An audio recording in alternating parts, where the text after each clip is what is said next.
মুমূর্ষু রোগী নিয়ে দেশের বিভিন্ন প্রান্ত থেকে রাজধানীতে আসেন অ্যাম্বুলেন্স চালকরা, কিন্তু সড়ক মহাসড়কে তেল ফুরোলে পড়তে হয় মহা বিপদে। যেখানে প্রতিটি সেকেন্ড একজন রোগীর জন্য মূল্যবান, সেখানে জ্বালানি নিতেই চলে যাচ্ছে ঘন্টার পর ঘন্টা।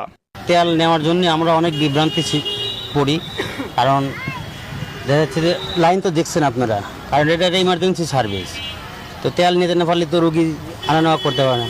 এই অ্যাম্বুলেন্সের জন্য আমাদের সিরিয়াল নেওয়া ছাড়া যদি তেল পাই তাহলে আমাদের ভালো, এবং আরো যতগুলো রোগীদেরকে সেবা দেবো এদেরও ভালো। মুমূর্ষু রোগী দেখতে যাওয়ার পথে ডাক্তার কিংবা জনদুর্ভোগের সংবাদ সংগ্রহে ছোটা সাংবাদিকদেরও রেহাই নেই এই সংকট থেকে।